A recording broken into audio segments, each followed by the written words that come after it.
पता नहीं चंद्रशेखर जी ने क्या पढ़ा बिहार में रह के। रघुकुल कुल रीत सदा चली आई, प्राण जाए पर वचन न जाए। भारतीय जनता पार्टी को एंटी मुस्लिम पार्टी बनाने वाले काफ़ी हद तक मुसलमानों में से ही हैं। है राम के वजूद से हिंदुस्तान को नाज। आप ये बता रहे रामचरितमानस गलत है, उसमें ये गलत लिखा गया है। तो जब ये गलत लिखा गया है तो कोई तो ऐसा है जो हक में बोल रहा है। बड़ा अच्छा सवाल आपने किया। मुस्लिम समाज भी जागरूक हो चुका, इनके बहकानों में आने वाला नहीं है। नमस्कार दर्शकों, पूर्वांचल लाइव में आपका बहुत स्वागत है। मैं इस समय प्रयागराज में मौजूद हूं और आज मैं जनता से जानूंगा उनका रुझान। उसके पहले आपको बता दूं कि बिहार के जो शिक्षा मंत्री हैं चंद्रशेखर, उनका जब बयान आया, उन्होंने रामचरितमानस को लेकर विवादित बयान दिया। उसके बाद लगातार उनके ऊपर ये आरोप लगाए जाने लगे भारतीय जनता पार्टी के वरिष्ठ नेताओं के द्वारा कि ये समाज को बांटने के लिए, मुस्लिम वोट बैंक के लिए ऐसा बयान दिया गया है। तो हम सोचे कि मुसलमानों से ही उनकी राय जान लें कि क्या चंद्रशेखर आज़ाद का ये बयान क्यों दिया गया है। हम प्रयागराज के घंटा घर में मौजूद हैं और आप सामने देखेंगे पीछे हमारे ये चुन्नुन गुरु जो जनप्रिय नेता हैं, पुराने समय में नेता रहे, शहर दक्षिणी से इन्होंने कमान भी संभाली, कई बार विधायक रहे, उनके प्रतिमा के ठीक सामने है। और हमारे साथ भारी संख्या में प्रयागराज के ही स्थानीय मुस्लिम भाई एकत्रित हुए हैं। हम उनसे वार्तालाप करते हैं। आपका क्या नाम है? मुजतबा हसन। अच्छा, हसन साहब कितनी उम्र है? 50 साल। 50 साल के हो गए। अब मायावती का शासनकाल, अखिलेश यादव का शासनकाल सबसे भली भांति परिचित होंगे। क्या पूर्व में इस तरीके का अगर बयान किया गया होता मुलायम सिंह यादव के समय या अखिलेश यादव के समय, तो क्या पार्टी की तरफ से निंदा की जाती है अखिलेश यादव? अखिलेश यादव जी की तरफ से या मायावती जी की तरफ से या राहुल गांधी जी की तरफ से अभी तक किसी तरह की निंदा न करना ये दर्शाता है कि सब मिली भगत है। सब बैठ के देख रहे हैं तमाशा।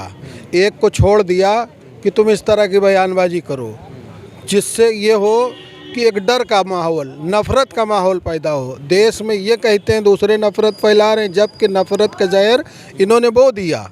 बिहार के शिक्षा मंत्री हैं, कहने को शिक्षा मंत्री हैं। और शायद अगर मैं कहूँ, मुझे तो वो वाला छंद भी याद है, ढोल गंवार शूद्र पशु। तो वो जो गंवार गोस्वामी तुलसीदास जी ने कहा है, हो सकता है वो ऐसे ही लोगों के लिए कहा है। हाँ, सही बात। गंवार ही तो कहा है ना। तो गंवार का कोई विभेद तो नहीं किया कि कौन वाला गंवार, कितना बड़ा वाला गंवार, गंवार गंवार। तो ऐसे लोगों को जब शिक्षा मंत्री बना दिया जाएगा तो वो उलूल जुलूल बयानबाजी करेंगे ही, और सिर्फ अच्छा दिखाने के लिए। आपने कहा ना मैंने वक्त देखा, हाँ देखा है। इसी इलाहाबाद शहर की चौक की गलियों में घंटा घर के आसपास एक स्लोगन लिखा रहता था, तिलक तराजू और तलवार, इनको मारो जूते चार। ये मैंने देखा है, लिखा हुआ देखा है। फिर क्या हुआ साहब? फिर बाद में क्या हुआ? न तिलक रहा, न तराजू हुआ। आपकी ज़रूरत हुई, आप आ गए।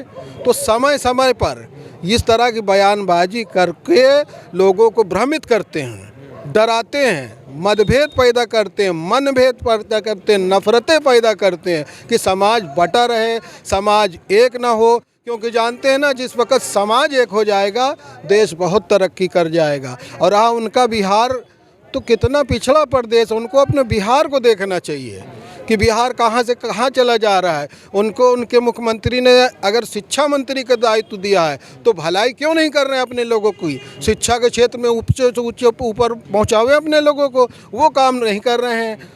ठीक है, मतलब एक सामान्य सा ये प्रश्न है और ऐसी भावना लोगों के मन में आती भी है कि अगर कोई वो हिंदू के धर्म ग्रंथ के खिलाफ बोल रहा है तो क्या मुसलमानों के अंदर ये भावना नहीं आ सकती कि भाई वो मेरा हितैषी हो सकता है?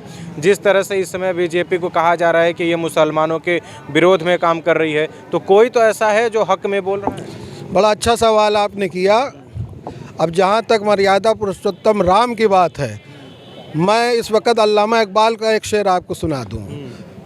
हमारे पाकिस्तान हिंदुस्तान जब बटा नहीं था, उस वक्त के बड़े मशहूर शायर अल्लामा शायर मशरिक भी उनको कहा जाता था। आपने पुरुषोत्तम राम की बात किया है, उनके बारे में अल्लामा ने क्या लिखा? है राम के वजूद से हिंदुस्तान को नाज। क्या है? राम के वजूद से हिंदुस्तान को नाज, कहते हैं अहले नज़र उनको इमाम हिंद। क्या इमाम हिंद समझते हैं ना कि सारे हिंदुस्तान का इमाम यानी लीडर है। ये इमाम माने कायद, लीडर।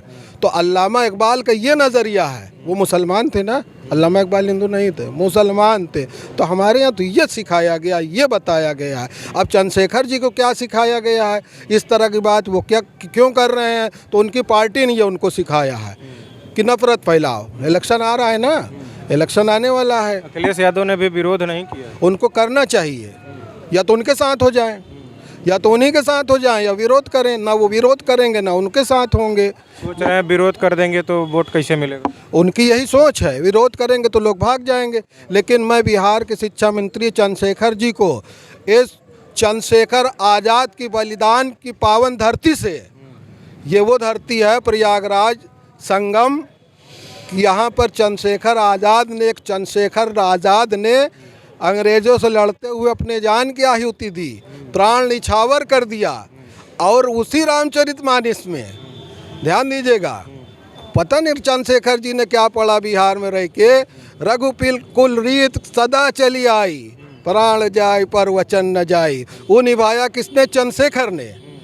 और आप इस वक्त बैठ के एक तो अच्छा कुछ कर नहीं पा रहे हैं, हम मुसलमानों का ना भला करिए, आप अपने समाज का भला कर दीजिए। आपको तो दायित्व दिया गया है, शिक्षा मंत्री हैं आप, अपने लोगों का भलाई करिए, हमारी ना करिएगा।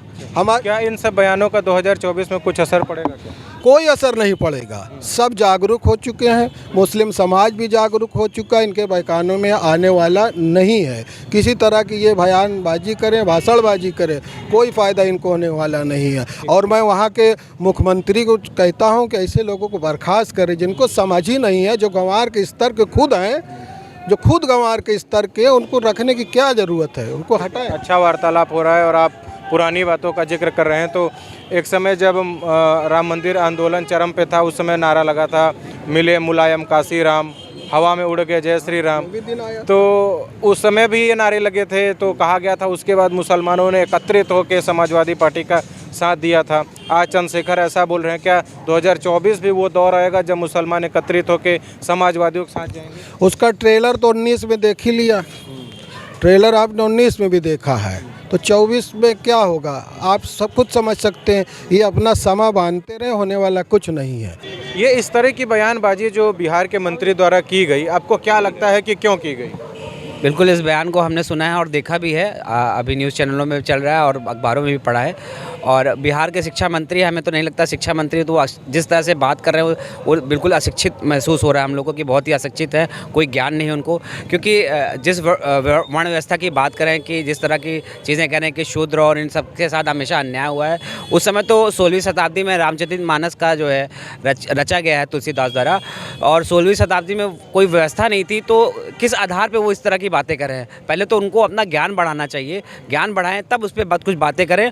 और ये चुनावी स्टंट जो खेलते हैं कि मुसलमानों को अपनी तरफ कैसे पाले में लाया जाए और इस तरह से बोल के उनको वोट निकाला जाए, तो ये राजनीति अब नहीं चलने वाली है। और आप मुस्लिमों से अब पूछेंगे तो वो आपको बताएंगे कि हकीकत क्या है।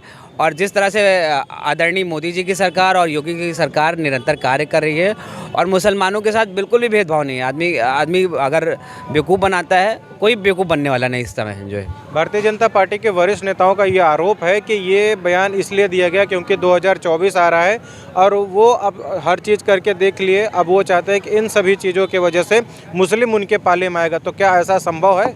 बिल्कुल नहीं पाले में आएगा। और पहले चीज़ तो अभी तक देखिए जिस तरह का बयान दिया है, किसी भी धर्म ग्रंथ को लेकर इस तरह का बयान का मैं निंदा करता हूँ। किसी भी समाज के व्यक्ति को किसी भी समाज के धर्म ग्रंथ को इस तरह से कहना बिल्कुल निंदनीय बात है। और हम सब भाई मिलकर, जितने भी भाई यहाँ एकत्रित हैं, सब घोर निंदा करते हैं और अपील भी करें कि उसको खुले तौर पे माफ़ी मांगे कि इस तरह का बयान ना दे। और दूसरा जो अखिलेश यादव और बड़े बड़े नेताओं का ट्वीट आ जाता है, मायावती का, सबका ट्वीट आ जाता है, अभी तक देखिए किसी ने भी कोई निंदा नहीं की उसके बयान की। तो कहीं ना कहीं सब जो है वोट की राजनीति खेलना चाहते हैं, ये स्पष्ट समझ में आ रहा है।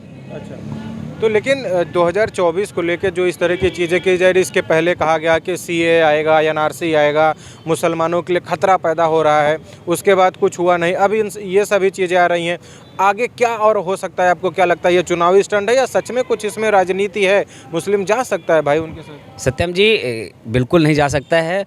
हम लोग 2014 का इलेक्शन, 17 का इलेक्शन, 22 का इलेक्शन, आने वाले 24 का इलेक्शन की बात हो रही है।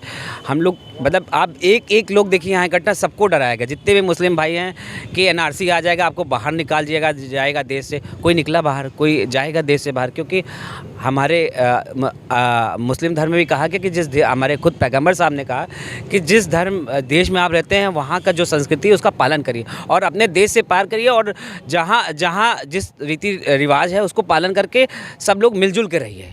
और हमारे मुस्लिम समाज में तो यहाँ तक बोला गया कि पड़ोसियों का भी ध्यान रखिए, पड़ोसी भी आपके भूखे ना सोए। क्या उसमें धर्म ग्रंथ में हमारे लिखा गया कि हमारे पड़ोसी मुसलमान हिंदू देख के, पड़ोसी मतलब कोई भी हो सकता है। तो हमारा मुस्लिम समाज इस तरह से है, और मर्यादा पुरुषोत्तम श्री राम का जिस तरह से वर्णन है उसमें, और जिस तरह से स्वरूप दर्शाया गया कि वो तो ऐसे मर्यादा पुरुषोत्तम थे कि जब वो निकले तो उन्होंने शूद्र मल्लाह सबको गले से लगाया, शबरी के झूठे बैर खाए उन्होंने। आप बताइए कि इस तरह से मर्यादा पुरुषोत्तम राम को लेकर इस तरह का निंदनीय बयान, जो बिल्कुल निंदनीय है, और हम लोग बहुत निंदा करते हैं उनकी। मेरा नाम असलम हसन है। अच्छा, आप बड़े शांति से सबको सुन रहे थे। ऐसा होता है अक्सर कि जब कोई बोलता रहता है तो आदमी, अरे मेरा पारी छूट रहा है, मुझे बोलना है। ऐसा नहीं था? नहीं, ऐसा नहीं है। आप सब लोगों से बातचीत कर रहे हैं, सब लोग आपको बता रहे हैं, अपना अनुभव बता रहे हैं, और जो सही है वो बता रहे हैं, सही चीज़ और गलत में फ़र्क बता रहे हैं, सही क्या है और गलत क्या है। आपका नज़रिया क्या है? मेरा नज़रिया यही कि मैं एक मुस्लिम हूँ, और अगर मैं आपसे कहूँ कि मेरा जो कुरान है और कुरान के लिए आपकी सिंपैथी क्या है, तो आप मुझको यही जवाब देंगे जो आपका कुरान है वो सही है, गलत तो है नहीं। तो रामचरितमानस जो बनाया गया है तो वो कहीं से गलत नहीं है, और ना ही उसमें कहीं किसी तरह की टिप्पणी की गई है किसी भी धर्म के बारे में। आप कह लीजिए किसी भी धर्म, तो उसमें किसी के लिए नहीं कहा गया कि गलत लिखा गया हो, हर लोगों के लिए सही लिखा गया है। और उसमें ये कहीं नहीं लिखा गया किसी के साथ गलत किया जाए, हर लोगों के लिए इंसाफ किया जाए। और ये तो एक चुनावी मुद्दा है। चुनावी मुद्दे क्यों लगता है कि ये चुनावी मुद्दा है? चुनावी मुद्दा ये है कि अभी तक आपको होश नहीं आया, आपने कुछ नहीं कहा। अगर यही चीज़ है, आप शिक्षा मंत्री हैं और आपको ये ज्ञान था, या अभी ज्ञान है, पहले भी ज्ञान रहा होगा ना, तो जब पहले ज्ञान था इस बात को आपको पहले कहना चाहिए था, है ना। अब चुनाव सामने आ रहा है तब आप इस बात को उठा रहे हैं, तब आप ये बता रहे हैं रामचरितमानस गलत है, उसमें ये गलत लिखा गया है। तो जब ये गलत लिखा गया है तो आप इस चीज़ को पहले भी बता सकते थे, अपने लोगों को जागृत करते, बताते, उनको जागरूक होते लोग। तो अभी आपने नहीं कहा। अब 24 का चुनाव आ गया है तो फिर इस मुद्दे को आप उछाल रहे हैं। कहा जा रहा है कि मुद्दा तो बीजेपी उछाल रही है, वो तो बयान दे दिए, सब खत्म हो गया। अब बीजेपी के जो वहाँ के वरिष्ठ नेता अश्विनी चौबे हो गए, रविशंकर होंगे, वो लगातार मतलब इस तरह की बयानबाजी दे रहे हैं कि ये विभाजित करना चाहते हैं। वो तो बयान दे दिए, राजनीति तो बीजेपी कर रही है, ऐसा आरोप है। नहीं, राजनीति बीजेपी क्या कर रही है, वो तो सही दिशा दिखा रही है, सही चीज़ों को बता रही है कि हम लोग आँख खोल करके देख लें और समझ लें कि सही क्या है गलत क्या है। क्योंकि MY का भी तो बहुत मामला चला, अखिलेश यादव जी ने चलाया, तो M के लिए क्या किया उन्होंने? कुछ किया? कुछ नहीं किया। जो कुछ किया 80,000 85,000 पुलिस में भर्ती हुई, दरोगा की भर्ती हुई, मान के चलिए कम से कम 95% सब सारे वाई हुए, M कहाँ रहा? तो इस बात को कहने का क्या मतलब? आप हितैषी हैं अगर आप तो करके दिखाइए, ज़मीनी स्तर पे करके दिखाइए। बीजेपी क्या करके दिखा रही है मुसलमानों की? भाई बीजेपी तो कर ही रही है, उनसे तो अच्छा कर रही है, जोड़ रही है लोगों को। मुसलमानों के साथ कौन सा वो नुकसान कर रही है? कोई नुकसान नहीं कर रही है। कहा जा रहा है CA आएगा, NRC आएगा, निकाल दिया जाएगा। तो कहाँ निकाल दिया गया? सारे लोग तो यथास्थिति मौजूद हैं। कौन कहाँ से चला गया और किसको बाहर निकाला गया, किसको पाकिस्तान भेजा गया, किसको इंग्लैंड भेजा गया? भाई ये तो हम दूसरी पार्टियों का एक भ्रम फैलाती हैं वो, ताकि मुस्लिम जो है बीजेपी से जोड़ने ना पाए। ये भ्रम आप फैलाते रहिए। अगर ये सब एक हो गए तो हमारी सारी राजनीति चौपट हो जाएगी, हम कहीं पर भी नहीं दिखाई देंगे। और ये खुद जानबूझ करके हिंदू मुस्लिम करते हैं अदर पार्टियां। इनका ये मकसद रहता है कि हम इसको नहीं करेंगे तो मुस्लिम हमारे साथ से खसक जाएगा, और खसक जाने के बाद अब सारी चीज़ों को मुसलमान समझ गया है, जान गया है, देख रहा है, और खसकना तो दूर, वो बिल्कुल हट ही गया इनसे। आप समझिए, इनकी तरफ देख ही नहीं रहा है। थोड़ा सा इनको भी जगह दे दीजिए। आइए आइए आ जाइए। क्या नाम? काविश रिजवी। अच्छा, रिजवी साहब, पहले कहा गया CA आ रहा है, NRC आ रहा है, तमाम लोग टोपी लगा के बैठने लगे चैनलों पे, वकालत करने लगे, मुसलमानों के हितैषी बताने लगे। क्या आज का माहौल है भारतीय जनता पार्टी को शासन करते हुए? 2014 हो गया, अब 24 में चुनाव। देखिए, भारतीय जनता पार्टी को एंटी मुस्लिम पार्टी बनाने वाले काफ़ी हद तक मुसलमानों में से ही हैं, जिनके और मैं इस चीज़ को लोगों से कहना चाहता हूं कि भाई कहाँ हैं आप लोग जिन्होंने कहा था कि हिंदुस्तान का मुसलमान ख़तरे में है। हाँ, वो लोग कहाँ हैं? वो खुद अपने आप से सवाल करें कि किस जगह पर वो अपने आप को ख़तरे में देख रहे हैं। ठीक है, हिंदुस्तान एकता का प्रतीक है और हम अपनी एकता को कायम रखेंगे और हमारा फ़र्ज़ है कि किसी भी धर्म की भावनाओं को अगर ठेस पहुंचाई जाए तो हम उसके ख़िलाफ़ हों और हम अपने देश के लोगों की भावनाओं का ख्याल रख करके अपने शब्द को, अपने अल्फाज को अपनी ज़बान पर लाएं।